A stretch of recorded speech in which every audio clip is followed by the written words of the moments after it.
நல்ல தகப்பனே உமக்கு நன்றி. நன்றி அப்பா, நன்றி அப்பா, நன்றி அப்பா. எல்லோரும் எப்படி இருக்கிறீங்க? நல்லா இருக்கீங்களா? Super super super. கர்த்தர் நல்லவர். ஹல்லேலூயா. எல்லாம் அப்படியே ஸ்மைல் பண்ணுங்கள் பார்க்கலாம், சிரிங்க. நீங்கள் சிரிக்கிறத பார்க்குறது எனக்கு அவ்வளோ ஆனந்தம், அவ்வளோ சந்தோஷம். ஹல்லேலூயா. ஆமாம், எப்பொழுதுமே அந்த முகத்தில் சிரிப்பு இருந்து கொண்டே இருக்கும். முகத்தின் அழகு முகத்தில் தெரியும். அந்த உள்ளம் அது சந்தோஷமாக இருந்தால் ஆட்டோமேட்டிக்காகவே இந்த முகம் பூரிப்படைஞ்சி நல்லா அப்படியே அந்த பூ மலர்ந்தது போல் இருக்கும். ஆமாம், ஹல்லேலூயா. Praise the Lord. கர்த்தர் நல்லவர், கர்த்தர் நல்லவர். அப்படியே ஒரு நிமிஷம் இருக்கிற இடத்துல அப்படியே கண்களை மூடி வார்த்தைக்காக ராஜ்யத்தின் கலாச்சாரம் 9 லாகா தே ரீதியா கராபோ அப்படியே ஜெபம் பண்ணுங்க பார்க்கலாம். அப்படியே ஜெபம் பண்ணுங்க. நல்ல தகப்பனே சொல்லுங்கள். நான் சொல்ல அப்படியே சொல்லுங்கள். நல்ல தகப்பனே, நல்ல தகப்பனே உமக்கு நன்றி. அப்படியே சொல்லுங்கள். நல்ல தகப்பனே உமக்கு நன்றி. இந்த நல்ல நாளை தந்த தேவனே உமக்கு ஸ்தோத்திரம். இந்த அற்புதமான நாளை தந்த தேவனே உமக்கு ஸ்தோத்திரம். ஆண்டவரே, நீர் நல்லவராகவே எங்களோடு இருக்கிறபடியினால் ஸ்தோத்திரம். எங்கள் வாழ்க்கையில் நல்லதை மட்டுமே நீர் செய்கிறபடியினால் உமக்கு ஸ்தோத்திரம். இப்பொழுதும் கூட நல்ல வார்த்தைகளை நீர் எங்களோடு பேச போகிறதற்காக நன்றி. உங்கள் நல்ல வார்த்தையினாலே எங்கள் வாழ்க்கை நலமாக நல்லதாக மாறுகிறதற்காக நன்றி அப்பா. ஓ ராகா தேலே தியாக்காராபோ ஷகதல தீக்காராபோ தியாக்காராபா லெபலபரபலபு தியாக்காராபோ தல தீக்காராபோ தியாக்காராபலபரபலபரபலபா. அப்படியே ஒப்பு கொடுங்க பார்க்கலாம். உங்களை அப்படியே விட்டு கொடுங்க. இந்த வார்த்தைக்காக ஆவியானவரே உங்கள் கரத்தில் நாங்கள் கொடுக்குறேன்னு சொல்லி உங்களை விட்டு கொடுங்க. பரிசுத்த ஆவியானவரே, இந்த வார்த்தைக்காக எங்களை அப்படியே விட்டு கொடுக்குற நீங்கள் தான் நடத்தணும். இங்கிருந்து பேசப்படுகிற சத்தியம் உள்ள ஒவ்வொரு வார்த்தைகளையும் நான் கேட்கும் பொழுது நான் அந்த வார்த்தையாகவே வாழ விரும்புகிறேன். ஆண்டவரே சொல்லுங்கள். அந்த வார்த்தையாகவே நான் வாழ விரும்புகிறேன். நான் வார்த்தையை கனம் பண்ணுகிறேன், வார்த்தையை நம்புகிறேன், வார்த்தையை விரும்புகிறேன். நான் வார்த்தையின் மீது அன்பு கூறுகிறேன். இங்கிருந்து புறப்படுகிற வார்த்தை நான் ஆசீர்வதிக்கப்பட்ட வார்த்தையாக நீர் பேசினாலும் நான் ஏற்றுக்கொள்கிறேன். ஆண்டவரே, என் குறைவுகளை சுட்டி காட்டி அதிலிருந்து நான் மாறிக்கொள்ள வேண்டும் என்று நீர் சொன்னாலும் அதையும் நான் ஏற்றுக்கொள்கிறேன் ஆண்டவரேன்னு சொல்லி டோட்டலாக சரண்டர் பண்ணுங்க. முற்றிலுமாக உங்களை ஒப்புக்கொடுங்கப்பா. இந்த வார்த்தைக்காக என்னை அர்ப்பணிக்கிறேன்னு சொல்லுங்க.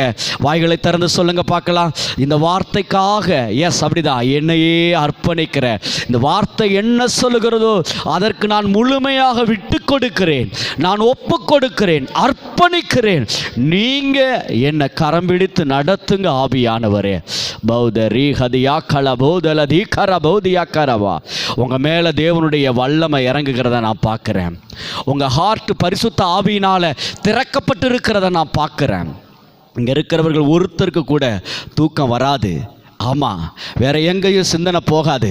நீங்கள் ஒரே மனதோட, ஒரே சிந்தனையோட, ஏக மனதோட நீங்கள் இந்த சத்தத்தை கேட்குறீங்க. ஆமாம், கேட்க போகிறீங்க.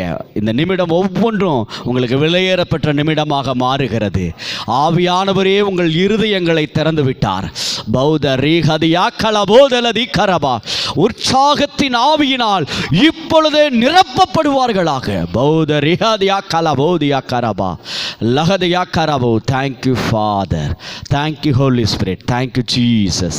நன்றி நன்றி நன்றி நன்றி அப்பா, நன்றி அப்பா. தொடர்ந்து உம்முடைய வார்த்தையின் மூலம் எங்களோடு இடைப்படுவீராக. இயேசுவின் நாமத்தில் உமது கரத்தில் கொடுக்கிறோம் நல்ல பிதாவே. ஆமென் ஆமென் ஆமென். ஹல்லேலூயா. கர்த்தர் நல்லவர். தொடர்ந்து நாம் ராஜ்யத்தின் கலாச்சாரத்தை பார்த்து கொண்டிருக்கிறோம். இந்த நாளிலும் கூட ராஜ்யத்தின் கலாச்சாரம் 9வது காரியத்தை பார்க்க போகிறோம். ஹல்லேலூயா சொல்லுங்களேன். ஆமாம். ஆவியின் கனிகள் எத்தனை? ஆவியின் கனிகள் எத்தனை? ஆவியின் வரங்கள் எத்தனை? 7.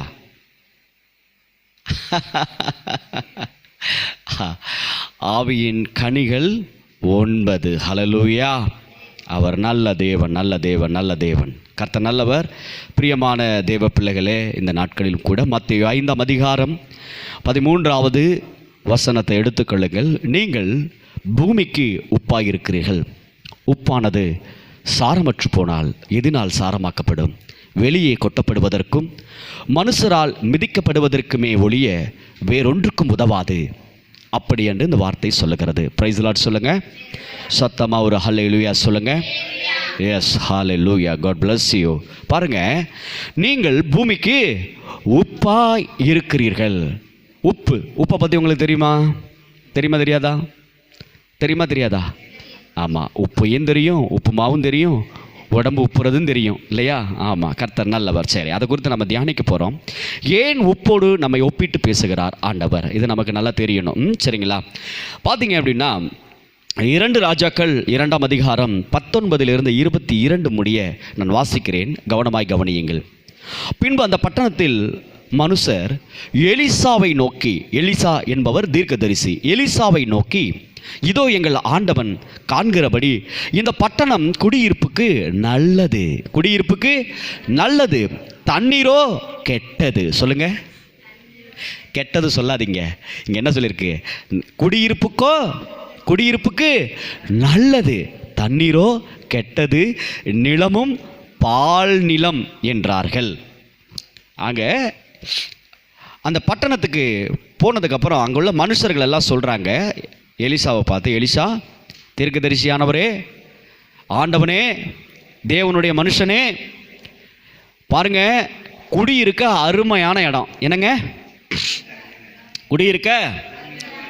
ஆமாம், இந்த சைட்டு போட்டிருக்காங்கல்ல, ரியல் எஸ்டேட்டு, குடியிருப்பை எப்படி சொல்லுவாங்க? சூப்பரான இடங்க. பாருங்கள், இங்கேருந்து ஒரு 2 கிலோமீட்டர் போனீங்கன்னா டவுனுங்க, 2 கிலோமீட்டர் அந்த பக்கம் போனீங்கன்னா ஹாஸ்பிட்டலுங்க, 2 கிலோமீட்டர் அந்த பக்கம் போனீங்கன்னா ஸ்கூலுங்க. பாருங்கள், மிக அருகாமையில், அந்த 2 கிலோமீட்டர் கூட சொல்ல மாட்டாங்க, ரொம்ப பக்கத்தில் இருக்குது, அப்படி தான் சொல்லி கூப்பிட்டு போவாங்க. ஆமாம், நான் அங்கே போய் குடியேறினதுக்கப்புறம் தான் குடிக்க தண்ணி இல்லைங்கிறதே தெரியும். சரிங்களா? கவனிங்க, இங்கே அப்படி தான் எலிசாவை பார்த்து சொல்கிறாங்க, ஆண்டவரே, இந்த இடம், இந்த பட்டணம், ஏன்னா இந்த ஊர், இடம் கூட இல்லை, இந்த ஊர் குடியிருக்க சூப்பரான ஊர். என்ன ஊர்? சொல்லுங்க, என்ன ஊர்? சூப்பரான ஊர். குடியிருக்க சூப்பரான ஊர். அப்படி சொல்லுங்க, குடியிருக்க சொல்லுங்க. இந்த பட்டணம் குடியிருக்க சூப்பரான பட்டணம். ஆமாம், நாம தான் இதை டிக்ளேர் பண்ணணும். சொல்லுங்க, நான் இந்த திருப்பூர் மாவட்டம், இந்த திருப்பூர் பட்டணம் குடியிருக்க சூப்பரான பட்டணம்.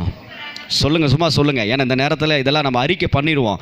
ஏன்னா நம்ம பேசுகிற வார்த்தை அப்படி நிறைவேற. சொல்லுங்க, இந்த திருப்பூர் பட்டணம் குடியிருக்க சூப்பரான பட்டணம். இதே திருப்பூர் பட்டணத்தில் நான் 98 வரும் பொழுது, குடியிருக்க சூப்பரான பட்டணம், ஆனால் தண்ணி இருக்காது. தண்ணிக்கு கஷ்டப்படணும். அது ஒரு நாட்கள் தான். ஓகே, ரைட்டு, சரி. ஆனால் நாம் அறிக்கை செய்கிறோம். இந்த திருப்பூர் பட்டணம் சொல்லுங்கள், குடியிருக்க சூப்பரான பட்டணம். அப்படி தான் எலிசாட்ட என்ன பண்ணியிருக்காங்க? சொல்கிறாங்க, குடியிருக்கிறதுக்கு ரொம்ப நல்ல பட்டணமாக இருக்குது, ஆனால் தண்ணி கெட்டது, நிலமும் பால் நிலமாக இருக்குது. நிலம், அப்போ நிலங்கிறது எதை சொல்கிறாங்க? விவசாயம் பண்ணால் ஒன்றும் வேலைக்காகாது, தண்ணி கெட்டு போயிருக்கு. ஏன்னா தண்ணி நல்லா இல்லைனாலும் விவசாயம் பண்ண முடியாது இல்லைங்களா ஐயா? அப்படி தானே? சரியில்லாத தண்ணியாக இருந்தால் ஒன்றும் பண்ண முடியாது. ஏன்னா இந்த கெமிக்கல் தண்ணியை வச்சு ஒன்றும் பண்ண முடியாதுல்ல. விஷம் கலந்த தண்ணியாக இருந்தால் ஒன்றுமே பண்ண முடியாது. பாருங்கள் எப்படி இருக்குது. அப்பொழுது எவன்? எலிசா, ஊழியக்காரன், ஒரு வார்த்தை சொல்லுகிறான். எப்போவுமே ஊழியக்காரன் பேசுகிற வார்த்தையை மதிக்க வேண்டும். என்ன சொல்லுங்க? மதிக்கணும். சொல்லுங்க, எங்கள் ஊழியக்காரர் பேசுகிற வார்த்தையை நான் மதிப்பேன். ஆமாம், மதிப்பீங்களா? இல்லை நான் சொல்கிறதுக்காண்டி சொல்லுவீங்களா? மதிங்க. இங்கேருந்து புறப்படுகிற வார்த்தையை நீங்கள் தான் மதிக்கணும். ஊழியக்காரனை கனம் பண்ண வேண்டும். ஹல்லேலூயா சொல்லுங்களேன். பாருங்க, அப்பொழுது எலிசா ஒரு புது தோண்டியை எடுத்து, என்னங்க ஒரு தோண்டினா என்னன்னு தெரியுமா? தோண்டினா சின்ன பானை மாதிரின்னு வச்சுக்கோங்களேன். பானை ஒரு குட்டி பானை இல்லைங்களா? அதை தானே தோண்டின்னு சொல்லுவாங்க. ஆமாம், அந்த தோண்டியை எடுத்து அதிலே உப்பு போட்டு, என்னங்க உப்பு போட்டுக்கொண்டு வாருங்கள் என்றான். ஹல்லேலூயா சொல்லுங்க. ஒரு தோண்டியை எடுத்துக்கங்க, அதில் உப்பை கொஞ்சம் போட்டு எடுத்துட்டு வாங்கன்னு சொல்கிறான். சரிங்களா? அதை அவனிடத்தில் கொண்டு வந்தாங்களா இல்லையா? கொண்டு வந்தபோது அப்படின்னா கொண்டு வந்துட்டாங்க. இப்போ நான் சொன்னால் நீங்கள் செய்வீங்களா? செய்யணும். என்ன சொன்னாலும் செய்யணும். சரியா? இன்னைக்கு நீங்கள் வந்தே ஆகணும்னு சொன்னால் வந்துடணும். புரியுதுங்களா? ஆமாம். அதே போல் ஏதோ ஒரு காரியத்துக்காக நீங்கள் என்னிடத்துல கூப்பிட்டு ஜெபிக்கும் பொழுது ஒன்றும் பிரச்சனை இல்லை, கர்த்தர் அற்புதமாக நடத்துவார், கவலைப்படாதீங்கன்னு சொன்னால் கவலைப்படக்கூடாது. ஆமாம், கடன் வாங்காதீங்கன்னு சொன்னால் கடன் வாங்க கூடாது. புரியுதுங்களா நான் சொல்கிறது? ஹாஸ்பிட்டலுக்கு போங்கன்னு சொன்னால் போகணும், போகக்கூடாதுன்னு சொன்னால் போகக்கூடாது. ஏன்னா சொல்லுகிற ஒவ்வொரு வார்த்தையும் யாருடைய வார்த்தை? கர்த்தருடைய வார்த்தையை உங்களுக்கு நான் சொல்லுகிறேன். பிரைஸ் தி லார்ட் சொல்லுங்களேன். புரியுதுங்களா? நான் என்ன சொன்னாலும் தயவு செய்து செய்யுங்க, அதில் அர்த்தம் இருக்கிறது, அந்த வார்த்தையில் வல்லமை இருக்கிறது. ஹல்லேலூயா. அட நம்ம பாஸ்டர் தான், அவருக்கு என்ன அப்படி தான் சொல்லுவார்னு மட்டும் என்ன பண்ணிடாதீங்க, நினச்சிடாதீங்க. பிரைஸ் தி லார்ட் சொல்லுங்களேன். சரி, இப்போ அங்கே இருக்கிற ஜனங்கள்கிட்ட சொன்ன உடனே அவங்க உப்பை போட்டு, தோண்டியில் உப்பை போட்டு என்ன பண்ணுறாங்க, கொண்டுட்டு வர்றாங்க. ஆமாம், கொண்டுட்டு வந்ததுக்கப்புறம் இப்போ பாருங்க, அவன் நீரூற்று அண்டைக்கு போய் என்ன பண்ணுறாங்க? ஏன் எங்கே போகிறாரு? ஏன் நீருக்கு போகிறாரு? ஏன்னா அங்கே தண்ணீர் என்னதான் இருந்துச்சு? கெட்டதாக இருந்துச்சு. என்னங்க? தண்ணி எப்படி இருந்துச்சு? கெட்டு போன தண்ணியாக இருந்துச்சு. என்ன தண்ணிங்க? அங்கே அப்படி தானே சொல்கிறாங்க, இந்த பட்டணத்தில் குடியிருக்கிறதுக்கு நல்லது, ஆனால் தண்ணி கெட்டு போச்சு, நிலமும் கெட்டு போய் கிடக்கு, பாலாக போய் கிடக்கு அப்படின்னு சொல்கிறாங்க. இப்போ என்ன பண்ணுறாரு? சரி, உன் பிரச்சனையை நீ சொல்கிற, அப்போ நான் சொல்கிறத நீ செய்ய. இதுதான் ஊழியக்காரன் ஒவ்வொரு தடவையும் சொல்கிற விஷயம். அதுதான் நீங்கள் ஃபோன் பண்ணும்போது பாருங்கள், உங்களுக்கு நான் திருப்பி ஏதாவது சொல்கிறேன்னா இல்லையா? ஆமாம், நீங்கள் உங்கள் பிரச்சனையை சொல்லுவீங்க, நீங்கள் சூழ்நிலையை சொல்லுவீங்க, உங்கள் வேதனையை சொல்லுவீங்க, உங்கள் வலியை சொல்லுவீங்க, உங்களால் தாங்க முடியாத சில விஷயத்தை என்கிட்ட ஷேர் பண்ணுவீங்க. ஆனால் பதிலுக்கு நான் என்ன சொல்லுவேன்? கண்டிப்பாக ஏதோ ஒன்று சொல்லுவேன். அதை நீங்கள் செய்து தான் ஆகணும். இப்போ சொல்கிறாரு, அவங்க செய்கிறாங்க. இப்போ என்ன பண்ணுறாரு? அவங்க செஞ்சதுனால அங்கே என்ன நடக்குது அப்படின்னா, அந்த உப்பை, அந்த தோண்டியை வாங்கிட்டு போய் என்ன பண்ணுறாரு அப்படின்னா, அந்த தண்ணீருக்கு போகிறாரு. எங்கே போகிறாரு? அந்த நீரூற்று அண்டைக்கு. நீரூற்றுனா என்ன? நீரூற்றுனா என்ன? நீரூற்றுனா என்ன? கிணறு. கிணறு தானையா நீர் ஊற்றுனா? நீர் ஊறுற இடம். அது கிணறா இருக்கலாம், ஏரியா இருக்கலாம், ஆறா கூட இருக்கலாம். ஆக மொத்தம் நீர் என்ன பண்ணுது? ஊற்றெடுக்குது. பூமியிலிருந்து ஊற்றெடுக்கக்கூடிய நீரே கெட்டு போனதா இருக்கு. பாருங்க, இப்ப நீரூற்றண்டைக்கு போய் என்ன பண்றாரு? தோண்டிக்குள்ள கையை விட்டு உப்பை அதிலே போட்டு, எதுல? நீர் ஊற்றுல என்னத்தை போடுறாரு? உப்பை போடுறாரு. உப்பை போட்டோன்னே இந்த தண்ணீரை ஆரோக்கியமாக்கினேன். என்ன சொல்றாருங்க? இதே நம்ம சொன்னால் பாஸ்டர் பெருமையாக பேசுகிறாரு, பெருமையாக பேசுகிறாரு, ஆண்டவரை மகிமைப்படுத்தாமல் தன்னைத்தானே மகிமைப்படுத்துகிறாரு. அப்போ இங்கே எலிசா செஞ்ச வேலை என்ன? எலிசா நமக்கு முன்னாடியே மூலிகைக்காரங்க இருக்காங்களா இல்லையா? இப்போ அவங்கள மதிக்கணுமா மதிக்கக்கூடாதா? இப்போ அவர் என்ன சொல்கிறாரு? இந்த தண்ணீரை ஆரோக்கியமாக்கினேன். அவனுக்கு தெரியும் நான் யார் அப்படின்னு சொல்லி. எலிசாவுக்கு தெரியும், நான் தேவனுடைய மனுஷன், தேவனுடைய ஆவி எனக்குள் இருக்கிறபடியினால் என்னால் அதை செய்ய முடியும். ஆகவே உப்பை போட்டு நான் ஆரோக்கியமாக்கினேன்னு சொல்கிறாரு. அதனால தான் நான் உங்களுக்கு ஜெபம் பண்ணும்போது பாருங்க, நான் உங்களுக்கு நான் சொல்கிறேன், கேளுங்க. சொல்கிறேன்னா இல்லையா? அது அகங்காரத்தில் பெருமையில் சொல்கிறது இல்லை, தேவனுடைய ஆவி எனக்குள் இருந்து பேசுகிற வார்த்தை அது. பிரைஸ் தி லார்ட் சொல்லுங்களேன். பாருங்க, இந்த தண்ணீரை ஆரோக்கியமாக்கினேன், இனி இதனால் சாவும் வராது. என்ன வராது? நிலமும், பாருங்க, சாவும் வராது, நிலப்பாலும் இராது என்று கர்த்தர் சொல்லுகிறார். ஹல்லேலூயா சொல்லுங்களேன். ஆரோக்கியமாக்கினேன் அப்படின்னு நான் சொன்னாலும் அந்த வார்த்தை யார் தான் சொல்கிறது? அந்த தேவன் சொல்லுகிறார், கர்த்தர் சொல்லுகிறார், ஆண்டவர் சொல்கிறாரு. இவர் என்ன, நீங்கள் பாஸ்டர் சொல்கிறாருன்னு நினச்சிங்கன்னா அந்த வேலை நடக்காது. பார்த்துக்கங்க. நீங்கள் ஃபோன் பண்ணும்போது நீங்கள் கவலைப்படாமல் இருங்க, இந்த பிரச்சனை இப்போ சால்வ் ஆயிரும், அமைதியாக இருங்க. நான் சொன்னோன்னே கர்த்தரே சொல்கிறாருன்னு நீங்கள் அமைதியாக இருந்தீங்கன்னா கண்டிப்பாக சால்வ் ஆயிரும். இந்த பாஸ்டர் இப்படி தான் சொல்லுவார்னு நினச்சிங்கன்னா அந்த விஷயம் சால்வ் ஆகாது. நான் சொல்கிறது புரியுதுங்களா? பிரைஸ் தி லார்ட் சொல்லுங்களேன். அப்போ இந்த தண்ணீரை ஆரோக்கியமாக்கினேன், இனி இதனால் சாபம் வராது, நிலப்பாலும் இராது என்று கர்த்தர் சொல்லுகிறார் என்றான். ஹல்லேலூயா சொல்லுங்களேன். என்ன சொல்கிறாரு? யார் சொல்கிறாரு? கர்த்தர் சொல்லுகிறார். எலிசா சொன்ன வார்த்தையின்படி. இங்கே அடுத்தது வந்து கர்த்தர் சொன்ன வார்த்தையின்படி சொல்லல, ஊழியக்காரன் சொன்ன வார்த்தையின்படியே அந்த தண்ணீர் இந்நாள் வரைக்கும் இருக்கிறபடி ஆரோக்கியமாயிற்று. ஹல்லேலூயா சொல்லுங்களேன், பிரைஸ் தி லார்ட் சொல்லுங்களேன். அப்போ ஊழியக்காரன் வாயிலிருந்து புறப்படுகிற வார்த்தையினாலே ஆரோக்கியம் உண்டாகிறது, சுகம் உண்டாகிறது, பலன் உண்டாகிறது, தீர்க்க ஆயுசு உண்டாகிறது, ஆசீர்வாதம் உண்டாகிறது. ஹல்லேலூயா, பிரைஸ் தி லார்ட் சொல்லுங்க. ஹல்லேலூயா, கர்த்தர் நல்லவர். சரி, இப்போ நம்ம விஷயத்துக்கு வந்துடுவோம். என்னடா ஊழியக்காரனை பற்றியே பேசுகிறாரே, ஆவியானவர் நடத்துகிறத நம்ம அப்படியே நடத்தி கொண்டு போகணும். சரி, விஷயத்துக்கு வந்துடுவோம். இன்னைக்கு உண்டான அந்த அந்த பாயிண்ட்டுக்கு வந்துடுவோம். உப்பு. இப்போ உப்பை வச்சு என்ன பண்ணார் ஊழியக்காரர்? கெட்டதெல்லாம் நல்லதாக மாறிடுச்சு. அப்போ உப்புனாலே என்னதான்? உப்புனாலே என்னதான்? எவ்வளோ கெட்டதாக இருந்தாலும் நல்லதாக மாற்றும். ஹல்லேலூயா சொல்லுங்களேன், பிரைஸ் தி லார்ட் சொல்லுங்களேன், பிரைஸ் தி லார்ட் சொல்லுங்களேன். சொல்லுங்கள், நான் எங்கே போனாலும் நல்லது தான் நடக்கும். ஆமாம் சொல்லுவாங்களே, இவன் மூஞ்சில் முழிச்சிட்டு போன விளங்காமல் போச்சு அப்படின்னு சொல்கிறாங்களே, அவன் வாயிலிருந்தே உங்களை சொல்ல வைப்பார், இவன் மூஞ்சில் முழிச்சிட்டு போன இன்னைக்கு காரியம் வாய்க்க செய்தார்னு சொல்லணும். ஹல்லேலூயா சொல்லுங்களேன். நீங்கள் யார்? உப்பு. நீங்கள் போனால் நடக்காதது கூட நடக்கும், நல்லது. நீங்கள் போனாலே அங்கே நல்லது தான் நடக்கும். ஹல்லேலூயா சொல்லுங்கள், சொல்லுங்கள். நான் போகிற இடமெல்லாம் நல்லது தான் நடக்கும். போகும் இடமெல்லாம் ஆரோக்கியமே, பாயும் இடமெல்லாம் பரிசுத்தமே. ஹல்லேலூயா. நீங்கள் எங்கே போகிறீங்களோ அங்கே என்ன தான் நடக்கும்? கெட்டதாக இருந்தால் கூட நல்லதாக மாறிடும். ஆமேன்னு சொல்லுங்களேன். ஏன்னா நம்ம யார்? உப்பு. சொல்லுங்கள், நான் யார்? உப்பு. நீங்கள் யார்? சொல்லுங்கள், சும்மா சொரணையாக சொல்லுங்கள். உப்புனாலே சொரணன்னு அர்த்தம், சரிதானே? சூடு சொரணன்னு சொல்கிறாங்களா? அந்த சொரணை எப்படி தெரியும்? உப்பு போட்டால் தான், உப்பு போட்டு தானே திங்கிற. சொரணை இருக்கா கேட்குறாங்களா இல்லையா? எங்கள் வழக்க சொல்லு, உங்களுக்கு புரியுதா இல்லையா? உப்பு போட்டு தானே சாப்பிட்ற, சொரணை இருக்கா? பெத்த பிள்ளைங்கள தாய்மார்கள் அடிக்கடி கேட்குற வார்த்தை இது இல்லையா? கொஞ்சமாவது சொரணை இருக்கா? உப்பு போட்டு தானே திங்கிற கேட்பாங்கல்ல. அப்போ உப்புனால இன்னொரு அர்த்தம் என்னதான்? சொரணை. ஹல்லேலூயா சொல்லுங்களேன். அப்போ உப்பு கெட்டதை கூட நல்லதாக மாற்றும். அப்போ நம்மளை உப்புன்னு சொல்கிறாருன்னா, நாம் எங்கே போனாலும் கெட்டதாக இருக்கிறதெல்லாம் நல்லதாக மாறும். ஹல்லேலூயா சொல்லுங்களேன். வேலை செய்கிற இடத்துல அந்த ஓனரு முடிஞ்சு போகிற மாதிரி இருந்தானா கூட நாம் அந்த இடத்துக்கு போனோன்னா அந்த ஓனர் பொழைச்சிக்குவான். பிரைஸ் தி லார்ட் சொல்லுங்கள், ஹல்லேலூயா சொல்லுங்க. ஏன்னா இது நடந்திருக்கு. எங்க தெரியுமா? யோசேப்பை நினைச்சு பாருங்க.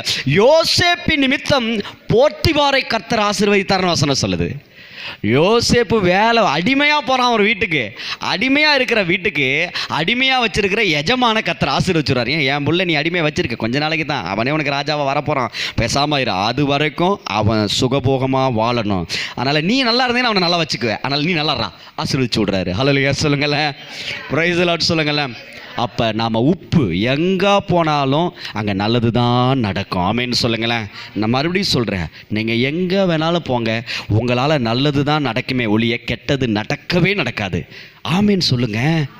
ஏன் இப்படி யோசிக்கிறீங்க? ஆமேன்னு சொல்ல, உங்களால் நல்லது மட்டும்தான் நடக்கும். சேராத குடும்பம் ஒன்று சேரும், பிரிந்து போன கணவன் மனைவி ஒன்று சேருவாங்க, திருந்தாத பிள்ளைங்க திருந்துவாங்க. ஐயா 10 வருஷமா என் பிள்ளைக்கு நான் சொல்லிக்கிட்டே இருக்கேன், கேட்கவே மாட்டான். ஏன் நீங்கள் உள்ளே வந்தீங்க, இந்த அம்மா வந்தாங்க, இந்த அக்கா வந்தாங்க, ஒரே வார்த்தை சொன்னாங்க, அவன் திருந்திட்டான். ஏன்னா நீங்கள் உப்பு, கெட்டதை நல்லதாக மாற்ற உங்களால் முடியும். ஆமேன்னு சொல்லுங்களேன், ஹல்லேலூயா சொல்லுங்களேன். சரி, இப்போ நீங்கள் பூமிக்கு உப்பாக இருக்கிறீர்கள். சரி, இப்போ ஆண்டவர் பாருங்க, நீங்கள் பூமிக்கு உப்பாக இருங்கள் என்று சொல்லவில்லை. இனிமேல் நீங்கள் உப்பாக மாறணுங்கிற அவசியம் கிடையாது. அது நல்லா புரிஞ்சுக்கங்க. நிறைய பேர் தப்பாக புரிஞ்சுக்கிட்டாங்க. நான் வந்து பூமிக்கு உப்பாக இருக்கணும். நீ ஏற்கனவே உப்பாக தான் இருக்க. இது நிறைய பேருக்கு தெரிகிறதே இல்லை. நான் என்ன பண்ணணும்? இன்னும் மாறணும், இன்னும் திறந்தணும். ஆமாம், ஒரு சில ரொம்ப நாள் என்னுடைய நண்பர்கள் இருக்காங்க. நான் ஊழியத்துக்கு வரும்பொழுது எனக்கு முன்னாடி ஊழியத்துக்கு வந்த நண்பர்கள், அவங்களாம் இன்றைக்கி சரியாக ஊழியம் செய்யாமல் இருக்காங்க. நான் கேட்பேன், என்னங்க ஊழியம் செய்யுங்க, ஏங்க? இல்லை, நான் இன்னும் கொஞ்சம் என்ன பண்ணணும், நான் தயாராகிக்கணும், நான் இன்னும் கொஞ்சம் ரெடி ஆகிக்கணும், நான் இன்னும் கொஞ்சம் சரியாகிக்கணும். எத்தனை நாளைக்கு சரியாகுவேன்? அவங்க என்னன்னா, இனிமேல் தான் அவங்க உப்பா மாறப்போகிறேன்னு நினச்சிக்கிட்டு இருக்காங்க. இனிமேல் தான் அவங்க உப்பா மாறப்போற நினச்சிட்டு இருக்காங்க. ஆனால் பைபிள் சொல்லுது நீங்கள் உப்பா இருங்கள் என்று சொல்லவில்லை, நீங்கள் பூமிக்கு உப்பாய் இருக்கிறீர்கள். அதுதான் ரொம்ப முக்கியம். பார்த்துங்க, ஏற்கனவே எப்படி தான் இருக்கிறாங்க, உப்பா தான் நாம் இருக்கிறோம். சரி, இப்போ நாம் உப்பா மாற தேவை இல்லை, ஏற்கனவே உப்பாகத்தான் ஆண்டவர் நம்மை வைத்திருக்கிறார். இந்த பூமியில் நம்மளை எப்படி தான் வச்சிருக்காரு, உப்பாக தான் வச்சிருக்காரு. சரி, உப்பு எதற்கெல்லாம் பயன்படுகிறது சொல்லுங்க? உப்பு எதற்கெல்லாம் பயன்படுகிறது? இப்போ நாம் அதை தான் பார்க்க போகிறோம். எதுக்கு பயன்படுது? உணவுக்கு பயன்படுகிறது. எல்லா விதமான உணவுக்கு உப்பு பயன்படுதா இல்லையா? எல்லா உணவுகளிலையும் உப்பு சேர்க்கப்படுகிறது. சரிங்களா? சேர்க்கப்படுதா இல்லையா? சரி, அடுத்து உப்பு எதுக்கு பயன்படுது? பாதுகாக்க பயன்படுது. உப்பு எதுக்கு பயன்படுது? எது? இந்த விஷம் குடித்தவனுக்கு பாருங்களேன், என்ன கரைச்சி ஊற்றுவாங்க? உப்பை கரைச்சி ஊற்றி விடுவாங்க உள்ள. பார்த்துருக்கீங்களா? வயிற்றுக்குள்ளே உப்பை கரைச்சி ஊற்றுவாங்க, அப்புறம் சாணியை கரைச்சி ஊற்றுவாங்க.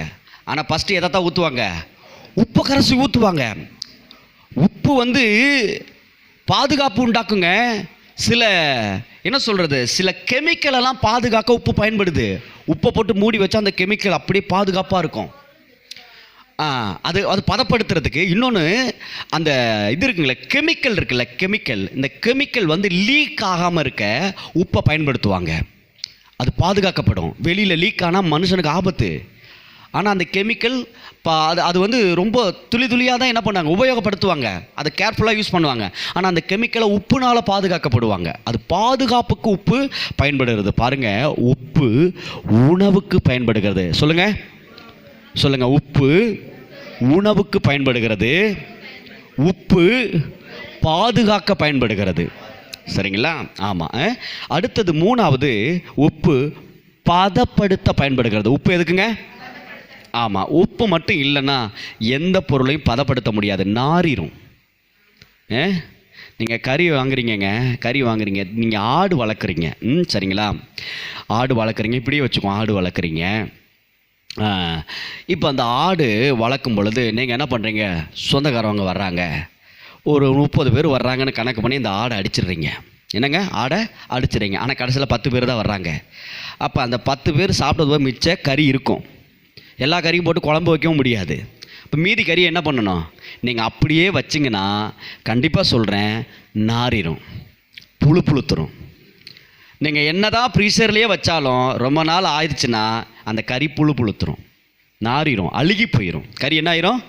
அழுகி போயிடும். ஆனால் அதே கறியை உப்பு தடவி காய போட்டிங்கன்னா அது உப்பு கண்டமாக மாறிடும். புரியுதுங்களா நான் சொல்கிறது? இப்போ கறியை பதப்படுத்த உப்பு பயன்படுகிறது. அடுத்து கருவாடு சாப்பிட்ருவீங்களா? கருவாடு எப்படி வரும்? அந்த மீனை நீங்கள் சும்மா காய வச்சிங்கன்னா நாத்தம் அடிக்கும், அதை திங்கவே முடியாது. உப்புல பதப்படுத்தாமல் நீங்கள் கருவாடு சாப்பிடவே முடியாது. பார்த்துக்கங்க, சாப்பிடவே வாய்ப்பே இல்லை. அதனால் கருவாடையும் எதில் தான் பதப்படுத்துகிறாங்க? உப்புல தான். அப்போ மூன்றாவது, எதை பதப்படுத்துவதற்கு என்ன பண்ணுது? உப்பு பயன்படுகிறது. அதே போல் தான் ஃப்ரூட்ஸு. நீங்கள் பழங்களையெல்லாம் பதப்படுத்துகிறாங்கள, காய்ஞ்ச பழம் சாப்பிட்றீங்கள, ட்ரை ஃப்ரூட்ஸ் இருக்குல்ல, அது எல்லாமே உப்பில் பதப்படுத்தப்படுறது தான். உப்பு இல்லாமல் பதப்படுத்த முடியவே முடியாது ஒரு பொருளை. அதனால் ஊறுகாய் பதப்படுத்தப்படுறதுனால தான் 3 மாதம் 6 மாதமெல்லாம் இருக்குது. அதில் பாருங்கள், உப்பு ஜாஸ்தியாக இருக்கும். ஆமாம், அப்போ உப்பு பதப்படுத்த பயன்படுது. அடுத்து உப்பு சுத்திகரிக்க பயன்படுகிறது. உப்பு எதுக்கு பயன்படுகிறது? சுத்திகரிக்க, நச்சுத்தன்மையை நீக்க. காய்கறி வாங்கிட்டு வந்தாலே இப்போ என்ன சொல்கிறாங்க? உப்பை போட்டு, தண்ணியில் உப்பை போட்டு கலக்கிட்டு அதில் காயை போட்டு கழுவி எடுங்க. ஏன்னா மேலே என்ன பண்ணியிருப்பாங்க? பூச்சிக்கொல்லி மருந்தெல்லாம் அடிச்சிருப்பாங்க காய்கறிகளுக்கு. அதனால் உப்பு தண்ணியில் காய்கறிகளை கழுவுங்கன்னு சொல்கிறாங்க. எதுக்கு? நச்சுத்தன்மையை நீக்குவதற்கு. அப்போ சுத்திகரிக்க என்ன பயன்படுது? உப்பு பயன்படுத்துறது. அதைத்தான் என்ன பண்ணுறாரு? எலிசா பயன்படுத்துகிறாரு. உப்பை எடுத்து என்ன பண்ணுறாரு? கொண்டு போய் தண்ணியில் அள்ளி போடுறாரு. நல்ல தண்ணியாக மாறுன்னு சொல்லி, ஆரோக்கியமாக மாறுன்னு சொல்லி போடுறாரு. இப்போ நான் இப்படி பார்த்தா நிறையா பார்க்கலாம். ஆனால் 4 காரியம்தான். உப்பு எதுக்கு பயன்படுது? உணவுக்கு உப்பு பயன்படுகிறது, உப்பு பாதுகாக்க பயன்படுது, உப்பு பதப்படுத்த பயன்படுது, உப்பு சுத்திகரிக்க பயன்படுது. சரி, ஏன் உப்போடு ஒப்பிட்டு பேசுகிறார் என்பதை நாம் தெளிவாக புரிந்து கொள்ள வேண்டும். இது ரொம்ப முக்கியம். ஏன் உப்போடு ஒப்பிட்டு பேசுகிறார். இயேசு கிறிஸ்து ஏன் நம்மளை பார்த்து உப்புன்னு சொல்கிறாரு? தெரியணுமா தெரிய வேண்டாமா? தெரியணுமா தெரிய வேண்டாமா? கண்டிப்பாக தெரிஞ்சுக்கணும், பார்த்துக்கங்க. ஏன்னா நம்மளை பார்த்து அவர் நாயே பேயனெல்லாம் சொல்லலை, உப்புன்னு சொல்கிறாரு. உப்புன்னு சொல்கிறாரு. நீ உப்பு, நீ உப்புன்னு சொல்கிறாரு. ஹல்லேலூயா சொல்லுங்களேன். ஏன்னா நாம் எல்லா விதங்களிலும் எல்லோருக்கும் பயன்படுகிறவர்களாக இருக்கும்படியாக ஆண்டவர் நம்மை படைத்திருக்கிறார். ஹல்லேலூயா சொல்லுங்களேன். எல்லா விதங்களிலும் எல்லாருக்கும் பயன்படுகிறவர்களாக இருக்கும்படியாக ஆண்டவர் நம்மை படைத்திருக்கிறார். உப்பு எல்லாத்துக்கும் பயன்படுதா? உப்பு இல்லாமல் இங்கே ஒன்றுமே பண்ண முடியாது. உப்பு கட்டாயம் ஆக்கப்பட்டிருக்கு, அத்தியாவசிய பொருளாக ஆக்கப்பட்டிருக்கு. உப்பு இல்லாமல் இங்கே எதுவுமே பண்ண முடியாது. உப்பு இல்லாமல் சோறே திங்க முடியாது. அங்கே இஸ்ரேல் தேசத்தில் யூதர்கள் உப்பை என்ன பண்ணுவாங்களாம், அங்கே வந்து அப்பம் திராட்சை ரசம்னு சொல்கிறோம்ல, அந்த அப்பத்தை அப்படியே சாப்பிட மாட்டாங்களாம். உப்பு ஒரு பாத்திரத்தில் இருக்குமா, அப்பம் ஒரு பக்கம் சுட்டு இருக்குமா. இந்த அப்பத்தை புட்டு உப்பை தொட்டு தான் கடிச்சுக்குவாங்களாம். அப்புறம் தான் திராட்சை ரசம் குடிச்சுக்குவாங்களாம். அந்த உப்பு, ஏன்னா உப்பு எப்படியாவது உடம்புக்கு என்ன பண்ணணும், சேர்த்துக்கொள்ளணும். அப்பையிலிருந்து இப்போ வரைக்கும் உப்பு தேவையாகத்தான் இருக்கிறது. ஹல்லேலூயா சொல்லுங்களேன். பிரைஸ் தி லார்ட் சொல்லுங்களேன். அப்போ இந்த உலகத்தில் உப்பு எல்லாவற்றிற்கும் பயன்படுகிறது. அதே போல நீங்களும் நானும் எல்லா விதங்களிலும் எல்லா மனிதர்களுக்கும் நாம் பயன்படுகிறவர்களாக இருக்க வேண்டும். ஒரு ஆமேன்னு சொல்லுங்களேன். சொல்லுங்க. ஆண்டவர் என்னை உப்பாக படைத்திருக்கிறார். சொல்லுங்க. ஆண்டவர் என்னை உப்பாக படைத்திருக்கிறார். நான் இந்த உலகத்தில் இருக்கக்கூடிய அனைவருக்கும் நான் பயன்படுகிறவனாக, பயன்படுகிறவளாக இருப்பேன். ஹல்லேலூயா. Praise the Lord. ஆமாம். இப்போ முதல்ல நம்ம வீட்டில் இருக்கிறவங்களுக்கு பிரயோஜனமாக இருக்கணும். என்னங்க? ஆமாம். உப்பு சும்மா வச்சுருந்தா ஒன்றும் வேலைக்கு ஆகாது, பார்த்துக்குங்க. உப்பு எல்லாத்துக்கும் பயன்படுது. அப்போ உப்பை போல் நாம் என்ன பண்ணணும், பயன்படுகிறவர்களாக இருக்கணும். உப்பு 4 விதமாக பார்த்தோம். உப்பு என்ன பண்ணுது? உணவுக்கு பயன்படுது, பாதுகாக்க பயன்படுது, பதப்படுத்த பயன்படுது, சுத்திகரிக்க பயன்படுது. இது போல் நாமளும் ஒவ்வொரு விதத்தில் ஒவ்வொருவருக்கும் பயனுள்ளவர்களாக நாம் இருக்கணும். ஏதோ வந்தோம், பிறந்தோம், வெந்ததை தின்னோம், விதி வந்தால் செத்தோம் அப்படின்னு வாழக்கூடாது. என்னதான் இருக்கணும்? பயனுள்ளவர்களாக இருக்கணும். நம்மளால் என்ன முடியும், மற்றவர்களுக்கு நாம் எந்த அளவுக்கு பயனுள்ளவங்களாக இருக்க முடியும், அதை நம்ம புரிஞ்சுக்கிட்டு நாம் பயனுள்ளவர்களாக மாறணும். ஆமேன்னு சொல்லுங்களேன். இப்போ குடும்பத்தில் 4 பேர் 5 பேர் ஒரு 10 பேர் இருக்கிறீங்கன்னு வச்சுக்கோங்களேன். ஒரு குடும்பத்துக்குள்ளே முதல்ல ஒருத்தருக்கு ஒருத்தர் பயனுள்ளவர்களாக இருக்கணும். நீ இந்த வீட்டில் இருக்கிறதுக்கே யூஸே கிடையாது அப்படின்னு சொல்கிற அளவுக்கு நாம் என்ன பண்ணக்கூடாது, இருக்கக்கூடாது. உன்னால் எனக்கு எந்த பிரயோஜனமும் இல்லை அப்படின்னு சொல்கிற அளவுக்கு நாம் என்ன பண்ணக்கூடாதுங்க, இருக்கக்கூடாது. நாம் ஏதாவது ஒரு வகையில் நாம் பிரயோஜனமாகத்தான் இருக்கணும். பார்த்துக்கங்க. புரியுதுங்களா இல்லையா நான் சொல்கிறது? ஒரு ஆடு வளர்த்தா அந்த ஆடு பிரயோஜனமாக இருக்கா இல்லையா நமக்கு? ஒரு மாடு வளர்த்தா பிரயோஜனமாக இருக்கா இல்லையா? ஒரு கோழி வளர்த்தா பிரயோஜனமாக இருக்கா இல்லையா? அப்போ அறிவு குறைவாக இருக்கக்கூடிய மிருகங்களே பிரயோஜனமாக இருக்குது. அந்த மிருகங்களை விட நமக்கு அறிவு அதிகம். 6 அறிவு படைத்த மனிதர்னு சொல்கிறோம். அப்போ அறிவுள்ள மனிதர்களையாக நாம் யாரோ ஒருத்தருக்காவது பிரயோஜனமாக இருக்கணுமா, இருக்கக்கூடாதா? நான் என்ன சொல்கிறேன், உப்பு எல்லாவற்றுக்கும் பிரயோஜனப்படுவது போல நாம் முதல்ல குடும்பத்தில் பிரயோஜனப்படுகிறவர்களாக இருக்கணும். பார்த்துக்கங்க. கணவன் மனைவிக்கு பிரயோஜனம் உள்ளவனாக இருக்க வேண்டும். மனைவி கணவனுக்கு பிரயோஜனம் உள்ளவளாக இருக்க வேண்டும். பிள்ளைகள் பெற்றோர்களுக்கு பிரயோஜனம் உள்ளவர்களாக இருக்க வேண்டும். பெற்றோர்கள் பிள்ளைகளுக்கு பிரயோஜனம் உள்ளவர்களாக இருக்க வேண்டும். பிரைஸ் தி லார்ட் சொல்லுங்களேன். ஹல்லேலூயா சொல்லுங்களேன். அதே போல் குடும்பத்தில் வயது முதிர்ந்தவர்கள் இருக்கிறார், மாமனார் மாமியார் தாய் தகப்பன் இருக்கிறார்கள் என்றால் அவர்களுக்கு நாம் பிரயோஜனமாக இருக்க வேண்டும். அவர்களும் நமக்கு பிரயோஜனமாக இருக்க வேண்டும். இருக்கணுமா, இருக்கக்கூடாதா? இப்படி இருந்துட்டால் குடும்பம் உடையும் நினைக்கிறீங்களா? குடும்பம் உடைய வாய்ப்பே இல்லை. இங்கே யாருமே தனியாக இருக்கவே மாட்டீங்க. இங்கே குடும்பமாக தான் நீங்கள் வருவீங்க, தெரியுமா? இங்கே குடும்பமாக தான் வருவீங்க. நிறைய இடங்களில் நான் பார்த்த வரைக்கும், நான் இந்த கடந்து வந்த பல வருடங்களில் பார்த்த வரைக்கும் நிறைய ஆலயங்களிலே பெண்கள் அதிகமாக இருப்பார்கள். யார் இருப்பாங்க? இல்லைன்னா ஆண்கள் அதிகமாக இருப்பாங்க. ஏன்னா நான் மட்டும்தாங்க ரட்சிக்கப்பட்டிருக்கேன், இன்னும் எங்கள் வீட்டுக்காரு ரட்சிக்கப்படலைங்க. நான் மட்டும்தாங்க ரட்சிக்கப்பட்டிருக்கேன், என் பொண்டாட்டின்னா ரட்சிக்கப்படலைங்க. நாங்கள் 2 பேரும் ரட்சிக்கப்பட்டீங்க, என் பிள்ளைங்க ரட்சிக்கப்படலை. பிள்ளைங்க தனியாக ஒரு வாலிப பிள்ளைங்க கேட்டால் நான் மட்டும்தான் ரட்சிக்கப்பட்டிருக்கேன், எங்கள் அப்பா அம்மா என்ன ரட்சிக்கப்படலை. இப்போ இதில் என்ன நடக்குது அப்படின்னா, நீ உப்பு என்பது அறிந்து கொண்டவுடன் நீ உப்பாக செயல்பட்டால் உன் குடும்பமே கர்த்தருக்கு சொந்தமாகும். அதான் சத்தியம். பிரைஸ் தி லார்ட் சொல்லுங்களேன். நீ உப்பென்று அறிந்த பிறகு நீ உப்பாக செயல்பட்டால் உன் குடும்பமே கர்த்தருக்கு சொந்தம். Praise the Lord. ஹல்லேலூயா. ஆம் பிரியமான தேவ பிள்ளைகளே, என்ன நான் உப்புன்னு தெரிஞ்சதுக்கப்புறம் நான் பயன்படுகிறவனாக மாறிய பிறகு என்னை பார்த்து என் குடும்பத்தார் அவர்களும் பயன்பட வேண்டும் என்று விரும்ப ஆரம்பிப்பார்கள். அப்புறம் பயன்பட பழகிக்கொள்வார்கள், அவர்கள் கர்த்தரை அறிந்து கொள்வார்கள். ஹல்லேலூயா சொல்லுங்களேன். அப்போ நாம் தான் என்ன பண்ணணும்? பயன்படணும், விட்டு கொடுக்கணும், கணவனை தன் வசப்படுத்தி கொள்ளணும், மனைவியை தன் வசப்படுத்தி கொள்ளணும், பிள்ளைகளுக்கு சில நேரங்கள் விட்டு கொடுத்து தன் வசப்படுத்தி கொள்ள வேண்டும், பெற்றோர்களுக்கு விட்டு கொடுத்து தன் வசப்படுத்தி கொள்ள வேண்டும். ஒருவருக்கொருவர் பிரயோஜனமாக வாழ ஆரம்பித்து விட்டால் குடும்பத்தில் விரிசல்கள் வராது. புரியுதுங்களா இல்லையா? உப்பு எல்லாத்துக்கும் பயன்படுதா இல்லையா? ஆமாம். வீட்டில் 4 பேர் இருக்கிற இடத்துல ஒரு ஆள் மட்டும் வீட்டு வேலையை செஞ்சுக்கிட்டே இருக்கிறாங்க, 3 பேர் சும்மாவே இருந்தாங்க, என்ன ஆகும்? விரிசல் உண்டாகும். அப்போ நீங்கள் உப்பு, நீங்கள் சும்மா இருக்கக்கூடாது. கூட்டு செஞ்சாலும் ஒரு துளி நீங்கள் அதில் கலந்துருக்கணும், பொரியல் செஞ்சாலும் ஒரு துளி அதில் கலந்துருக்கணும், சாப்பாடு குழம்பு வச்சாலும் அதில் ஒரு கை நீங்கள் கலந்துருக்கணும். எது சமைச்சாலும் அதில் என்ன தான் இருக்குது? உப்பு இருக்குது. ஜூஸே போட்டாலும், லெமன் ஜூஸ் போட்டால் அதுலேயே என்ன பண்ணுறாங்க? ஒரு துளி உப்பு சேர்க்குறாங்க. அப்போ எல்லாவற்றிற்கும் உப்பு உதவுவதாக இருக்கிறது, பயன்படுகிறதாக இருக்கிறது. எதை செஞ்சாலும் அப்படி எடுத்து ஒரு துளி இப்படி போட்டால் தான். கருவேப்பிலை கொத்தமல்லி இல்லாமல் கூட குழம்பு வச்சிடலாம், ஆனால் உப்பு இல்லாமல் குழம்பு வைக்க முடியாது. ஆமாம். காரமே இல்லாமல் கூட குழம்பு சாப்பிட்றலாம், ஆனால் உப்பு இல்லாமல் குழம்பு சாப்பிட முடியாது. சரிதானே? அப்போ எல்லாவற்றிலும் உப்பு கலந்திருக்கிறது. அப்போ குடும்பத்தில் நடக்கக்கூடிய எல்லா காரியங்களிலும் உங்களுடைய பங்கு இருக்க வேண்டும். ஏன் திருமண காரியத்துக்காக நீங்கள் ஓடுறீங்க? அக்கா பெண்ணுக்கு தான் கல்யாணம், நீங்கள் பெற்ற பெண்ணுக்கு இல்லை. அக்கா பெத்த பிள்ளைக்கு கல்யாணம். ஆனால் நீங்கள் என்ன பண்ணுறீங்க? எல்லா காரியங்களும் முன்னாடி போய் நிற்கிறீங்க. புடவை எடுக்கிறதுலேருந்து, வீடு வாசல் பார்க்குறதுலேருந்து, நிச்சயதார்த்தம் பண்ணுறது. என்ன காரணம்?